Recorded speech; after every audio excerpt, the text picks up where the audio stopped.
غربت کے باوجود میرے والد صاحب ہمیں پڑھانا لکھانا چاہتے تھے۔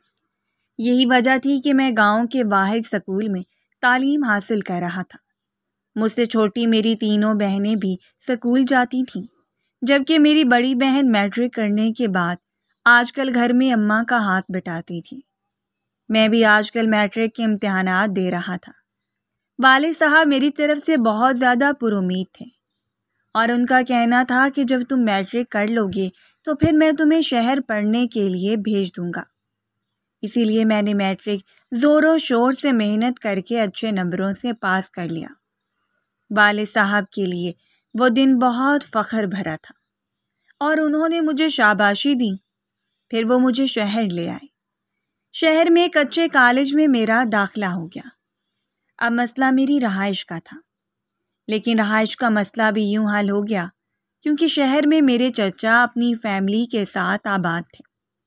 چچا چونکہ آرمی میں نوکری کرتے تھے اور ان کی اکثر کسی دوسرے شہر میں پوسٹنگ ہوتی رہتی تھی۔ یہی وجہ تھی کہ وہ گھر پر نہیں ہوتے تھے۔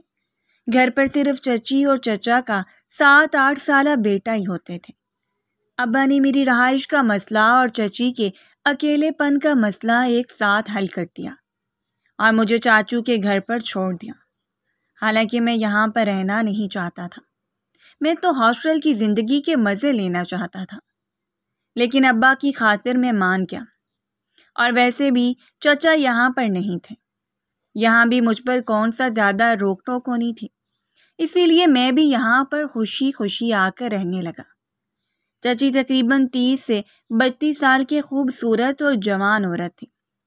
میں نے چونکہ کافی عرصے کے بعد چچی کو دیکھا تھا تو پہلی نظر میں ہی انہیں دیکھتا رہ گیا۔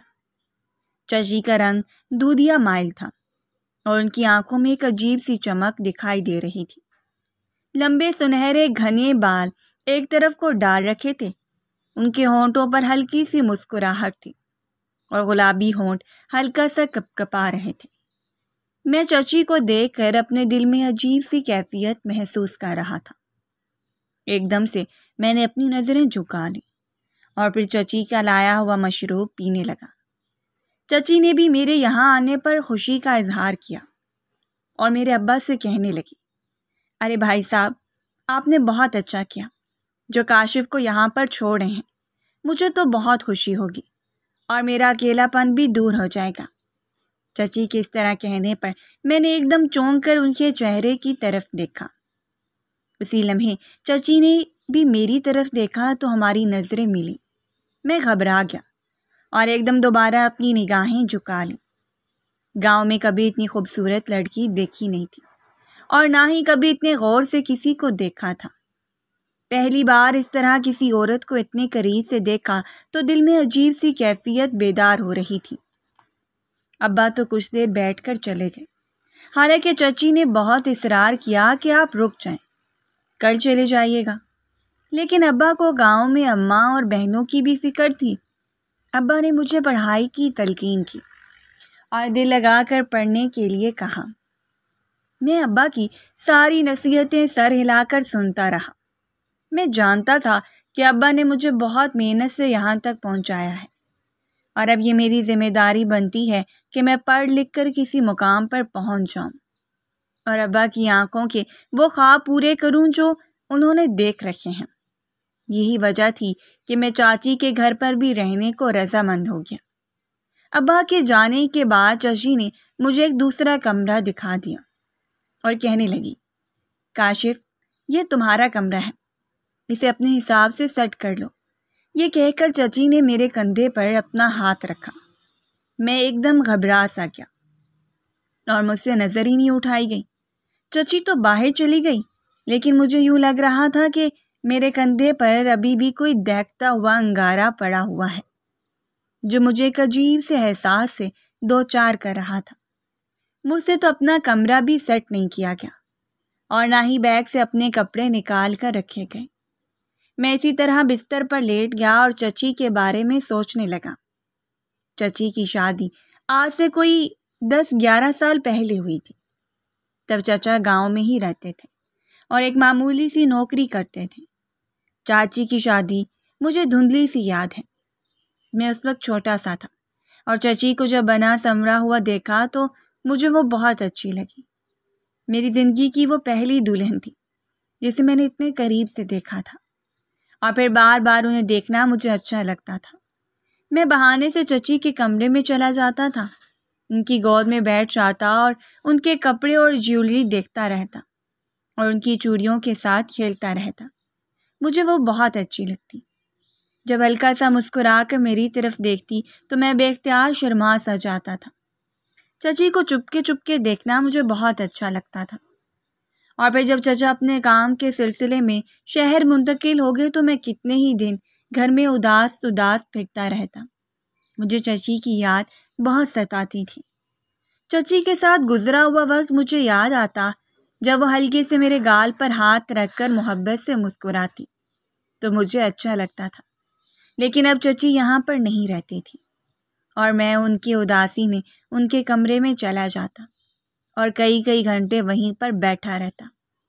اماں نے بھی میری اداسی کو محسوس کر لیا تھا اور ہنس کر ایک دن ابا سے کہنے لگی، ارے چند دنوں میں ہی اسے سلمیٰ سے اتنی محبت ہو گئی ہے کہ اس کے جانے سے اتنا اداس ہو گیا ہے، میرا بیٹا تو بالکل مرجھا کر رہ گیا۔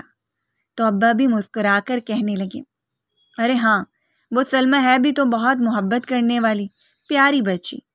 ابا نے چچی کا ذکر محبت سے کیا تو اماں بھی سر ہلا کر رہ گئی۔ دن اسی طرح سے گزرنے لگے اور میں آہستہ آہستہ اپنی پڑھائی میں مصروف ہو گیا۔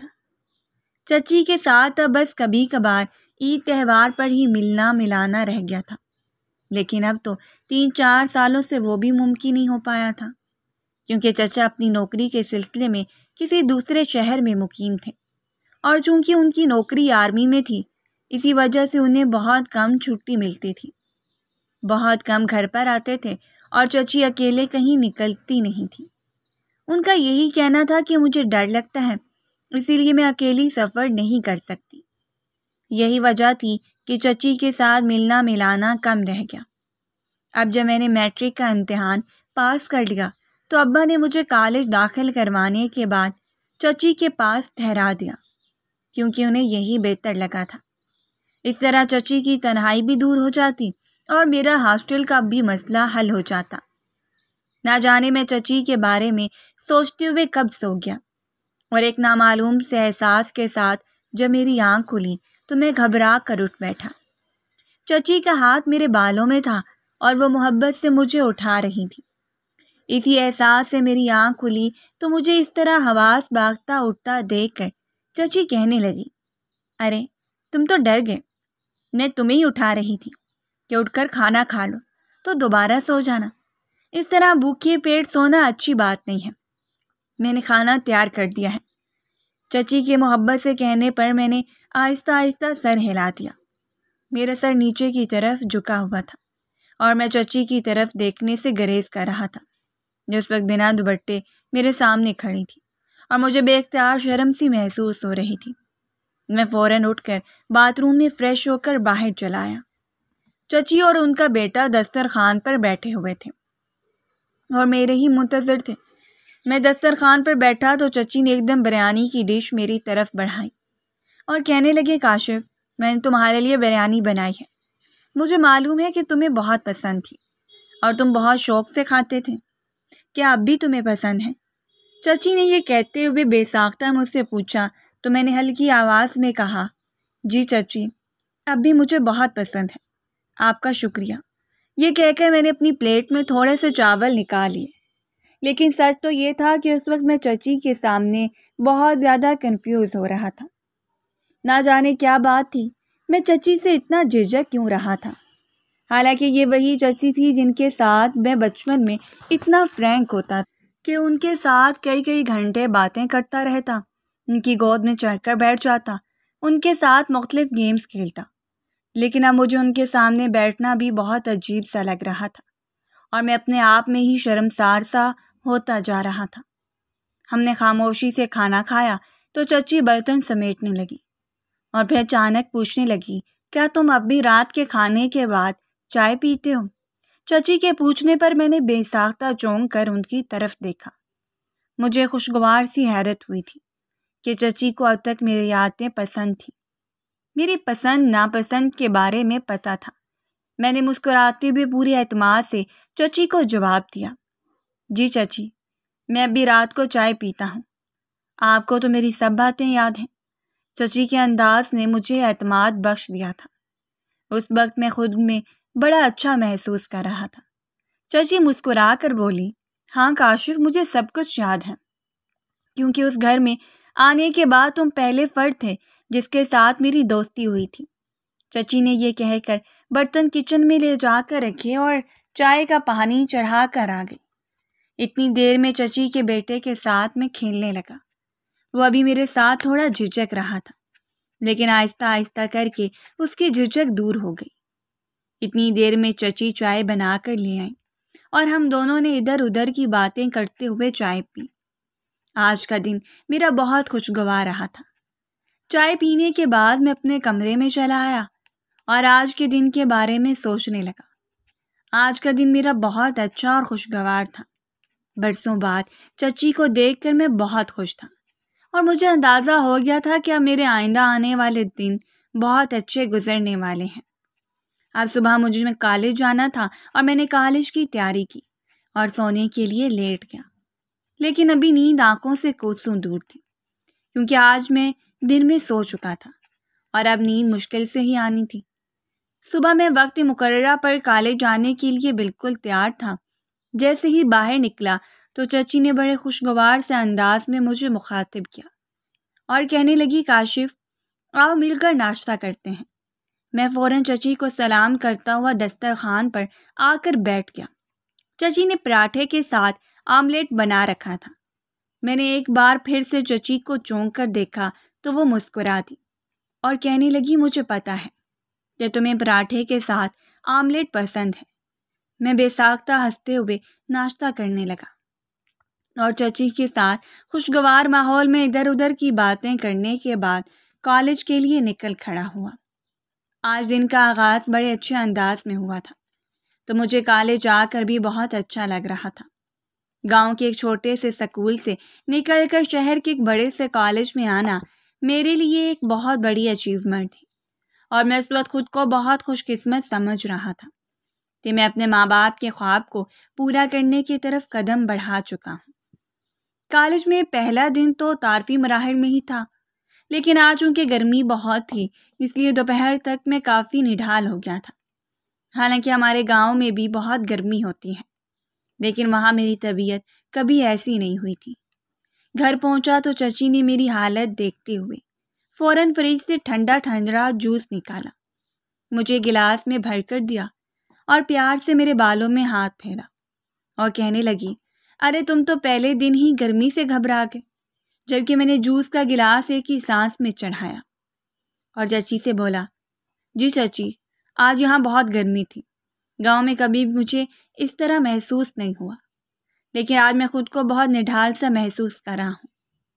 تاہم چچی کہنے لگی، ابھی تم نئے نئے شہر آئے ہو، شاید اس وجہ سے تمہیں یہ مسئلہ ہو رہا ہے، لیکن جلد ہی تم ایڈجسٹ ہو جاؤ گے۔ چچی کے کہنے پر میں کھانا کھانے بیٹھ گیا، حالانکہ میرا دل نہیں چاہ رہا تھا، اور پھر کچھ دیر کے لیے اپنے کمرے میں آ کر سو گیا۔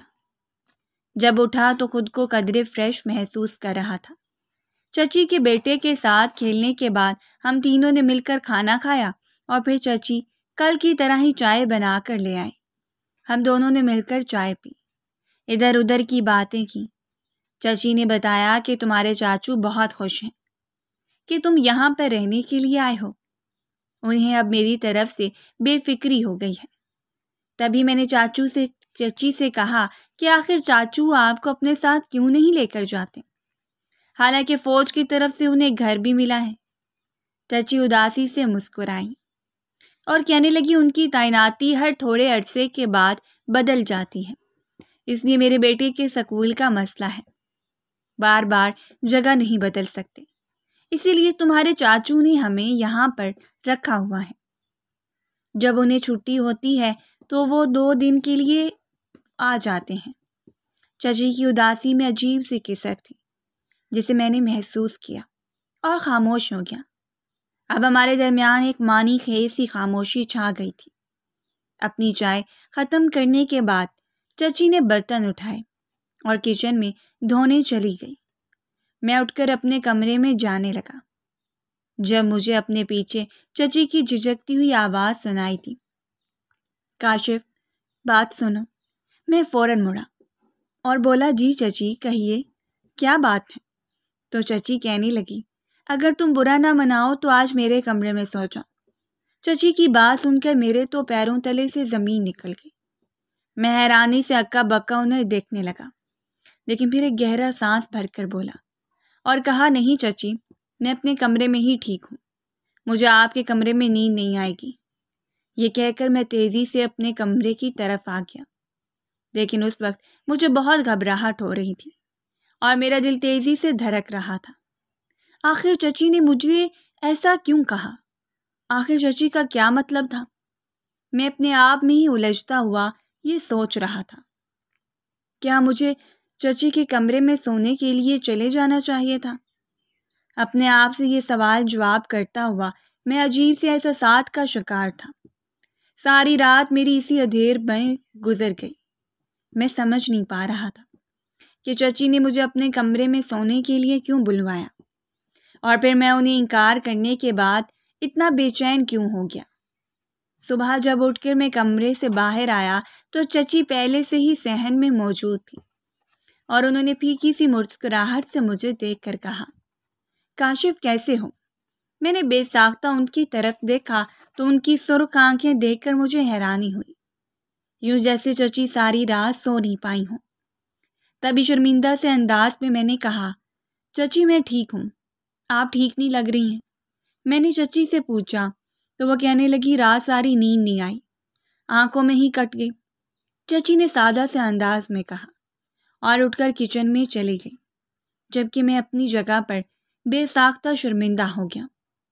چچی کا انداز مجھے بہت عجیب سا لگ رہا تھا اور اس وقت مجھے گھبراہٹ محسوس ہو رہی تھی۔ میں اٹھ کر اندر جانے ہی والا تھا تاکہ کالج کی تیاری کر سکوں، جب چچی نے مجھے آواز دی اور کہنے لگی، کاشف ہمارے گھر کے برابر میں 2 گھر چھوڑ کر جو تیسرا گرے گیٹ ہے وہاں پر ساجد صاحب رہتے ہیں، تم ان سے جا کر 10,000 روپے لے آؤ، میرا بتا دینا۔ چچی نے مجھے کہا تو میں بہت حیران ہوا۔ آخر ساجد صاحب سے چچی کا کیا تعلق تھا اور وہ مجھے ان سے پیسے لانے کا کیوں کہہ رہی تھی؟ لیکن چونکہ میں کل رات چچی کو ایک بار انکار کر چکا تھا، اس لیے اب ان کے کام سے انکار کرنا مجھے مناسب نہیں لگا اور چپ چاپ اٹھ کر گھر سے باہر آ گیا اور گرے گیٹ کے آگے جھجک کر کھڑا ہوا اور پھر کچھ سوچ کر بیل دی تو تبھی اندر سے ایک آدمی نکلا۔ اس نے شلوار کے اوپر بنیان پہن رکھی تھی اور مسواک کر رہا تھا۔ میں نے ان سے کہا کہ مجھے ساجد صاحب سے ملنا ہے، انہیں بلوا دیں۔ تو وہ تیز آواز میں بولا، میں ہی ساجد ہوں، کہو کیا کام ہے؟ میں نے اسے چچی کا حوالہ دیا اور کہا، مجھے سلمہ چچی نے بھیجا ہے، آپ سے 10,000 روپے لانے کا کہا ہے۔ میری بات سن کر اس آدمی نے سر سے لے کر پیر تک مجھے گھورا اور پھر کہنے لگا، یہیں پر رکو، ابھی رقم لے کر آتا ہوں۔ عجیب انداز میں کہتا ہوا وہ واپس اندر کی طرف مڑ گیا اور پھر کچھ دیر کے بعد اس نے رقم لا کر میرے ہاتھ پر رکھ دی اور دوبارہ سے مجھے سر سے لے کر پیر تک گھورا۔ میں اس آدمی کی نظروں سے الجھن محسوس کر رہا تھا، تاہم میں کچھ بولا نہیں اور وہ پیسے لا کر چچی کے ہاتھ پر رکھ دیے اور یوں ہی بے ارادہ میں نے چچی سے پوچھ لیا، چچی یہ پیسے کس چیز کے ہیں؟ سوال تو میرے منہ سے پھسل گیا، لیکن مجھے شرمندگی ہوئی۔ چچی کہنے لگی، کاشف تمہیں کالج سے دیر ہو رہی ہے، جلدی سے تیار ہو کر آ جاؤ، میں نے ناشتہ بنا لیا ہے۔ چچی نے ایسے ظاہر کیا جیسے میرا سوال سنا ہی نہیں۔ میں اپنے دل میں شرمندگی محسوس کرتا اندر کمرے کی طرف بڑھ گیا۔ اب تو اکثر ایسے ہی ہونے لگا۔ چچی ہر دوسرے دن مجھے گلی کے کسی نہ کسی گھر میں بھیجتی تھی اور کہتی کہ فلاں صاحب سے اتنے پیسے لے آؤ۔ میں پیسے تو لے آتا، لیکن 1-2 بار جب چچی سے ان پیسوں کے بارے میں پوچھا تو چچی نے میری بات کا جواب ہی نہیں دیا، بلکہ وہ بات گھما دیتی تھیں۔ میرے دل میں یہ تجسس سر اٹھانے لگا کہ آخر ایسا کیا ہے جو چچی مجھ سے چھپا رہی ہیں، اور پھر ان مردوں کے ساتھ چچی کا کیا تعلق ہے جو وہ مرد چچی کو اتنے پیسے دے رہے ہیں۔ یہ سوال مجھے عجیب انداز میں چبھن دینے لگا تھا اور میں اس کا جواب ڈھونڈنا چاہتا تھا، اور جواب صرف چچی کے پاس تھا۔ کچھ دن اسی طرح گزرے تھے اور چچی نے مجھے کہیں پر بھی پیسے لینے نہیں بھیجا تھا۔ جب ایک دن چچی صبح کمرے سے باہر نہیں آئیں تو پتہ چلا کہ ان کی طبیعت ٹھیک نہیں تھی۔ جو چچی کا بیٹا میرے پاس آیا اور کہنے لگا کہ کاشف بھائی آپ کو ماما بلا رہی ہیں۔ اس کے کہنے پر میں فوراً اٹھ کر چچی کے کمرے میں گیا تو دیکھا چچی بستر پر لیٹی ہوئی تھی اور ان کی طبیعت واقعی ٹھیک نہیں تھی۔ چچی مجھے کمزور آواز میں کہنے لگی، کاشف ایسا کرو جا کر سعید صاحب سے پیسے لے آؤ۔ چچی کے کہنے پر میں نے بے ساختہ ان کی طرف دیکھا اور بولا، چچی آخر یہ کیا معاملہ ہے؟ آپ ہر دوسرے دن مجھے کسی نہ کسی کے گھر پر پیسے لینے کے لیے بھیج دیتی ہیں۔ آخر آپ کا ان مردوں کے ساتھ کیا تعلق ہے؟ آپ ان سے پیسے کیوں منگواتی ہیں؟ آج تو جیسے میں پھٹ پڑا تھا اور میرے صبر کی انتہا ہو گئی تھی۔ تبھی میرا تیز لہجہ دیکھ کر چچی کی آنکھوں میں آنسو آ گئے اور کہنے لگی، کاشف تم مجھے غلط سمجھ رہے ہو، ایسا کچھ نہیں ہے۔ میں نے وہ پیسے انہیں ادھار دیے تھے اور اس ادھار پر ان سے سود وصول کرتی ہوں۔ جتنی رقم انہوں نے مجھ سے ادھار لی تھی اس کے اوپر جو سود بنتا ہے وہ مجھے پیسوں کی شکل میں واپس کر رہے ہیں۔ اسی لیے میں تمہیں ان کے پاس بھیجتی ہوں، لیکن تمہارے چچا کو اس بات کا کوئی علم نہیں ہے، اس لیے تم بھی ان سے یہ بات مت کرنا۔ چچی نے جب مجھے یہ کہا تو میں تو حیرت سے ان کی شکل دیکھتے رہ گیا۔ تبھی چچی مزید کہنے لگی، میں جانتی ہوں کہ تمہارے دل میں میرے لیے غلط خیالات ہیں، تم مجھے اچھی عورت نہیں سمجھتے، لیکن میں نے اس دن جب تمہیں اپنے کمرے میں سونے کے لیے کہا تھا تو صرف اس وجہ سے کہا تھا کہ مجھے یہاں پر ڈر لگتا ہے۔ اکیلے رہ رہ کر میں بہت زیادہ ڈرپوک ہو چکی ہوں اور ہلکی سی آہٹ پر بھی ڈرنے لگتی ہوں۔ اسی لیے میں نے تمہیں اپنے کمرے میں سونے کا کہا تھا کہ تمہاری وجہ سے مجھے ایک اچھی نیند آ جائے گی اور ڈر نہیں لگے گا، لیکن تمہارے انکار نے مجھے یہ باور کروا دیا کہ میرا یہ کہنا غلط ہے۔ یہ کہہ کر چچی پھوٹ پھوٹ کر رونے لگی اور میں شرمندہ سا اپنے آپ میں ہی بیٹھا رہ گیا۔ سچ کہوں تو آج مجھے واقعی خود پر بہت شرمندگی ہو رہی تھی۔ میں چچی کے بارے میں کتنے غلط خیالات رکھتا تھا، اور چچی تو بہت اچھی تھی، صرف تنہائی کی ماری ایک ایسی خاتون تھی جس کا شوہر دور کسی جگہ پر نوکری کر رہا تھا اور اسے اپنی جوان بیوی اور اپنے چھوٹے سے بچے کا کوئی احساس ہی نہیں تھا۔ اس دن کے بعد سے میرا رویہ چچی کے ساتھ مکمل طور پر بدل گیا تھا۔ اب ہم چچی بھتیجے سادہ دوست بن گئے تھے اور چچی بلا جھجک ہر بات مجھ سے کہتی تھی اور میں بھی ان سے اسی طرح ہی پیش آتا تھا۔